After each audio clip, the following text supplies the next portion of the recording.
बिस्मिल्लाहिर्रहमानिर्रहीम। मेरी तरफ से और शयान की तरफ से आप सब लोगों को welcome back to my YouTube channel and welcome to my brand new vlog.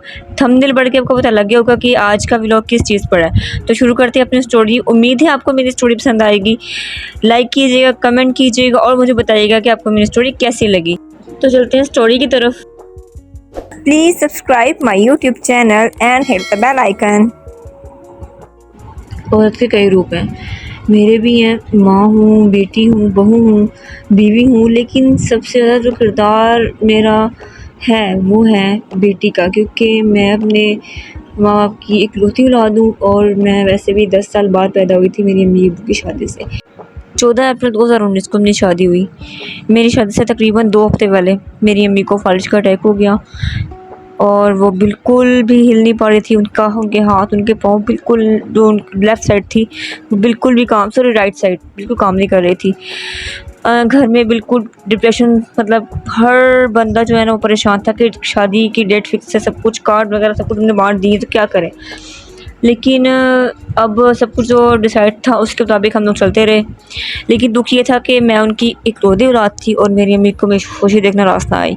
और मैं आज तक ये कहती हूँ कि मेरी खुशियों को ना किसी की नज़र लग गई थी।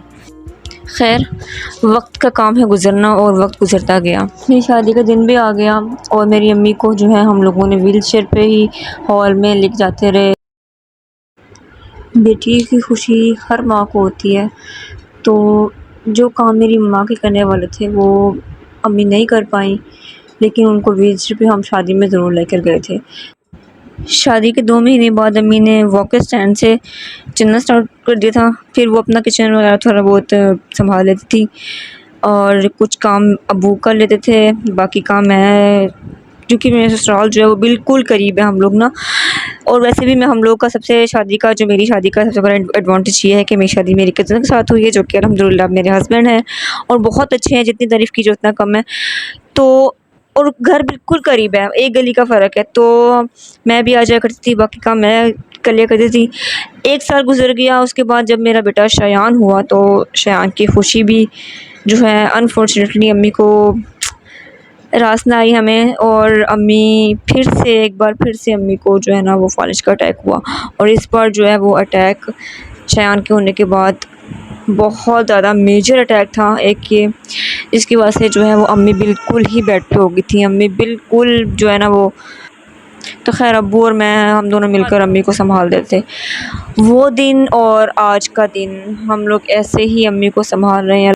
अल्लाह पाक मुझे तौफीक दे कि मैं उनकी खिदमत जितनी हो सके मुझसे मैं कर सकूं। अल्लाह पाक हम सब के वालिदैन को लंबी ज़िंदगी अता करे और सेहत वाली ज़िंदगी अता करे, क्योंकि एक इंसान की ज़िंदगी में सबसे मुश्किल लम्हात वो होते हैं जब वो अपने माँ बाप को बूढ़ा होते देख रहा होता है।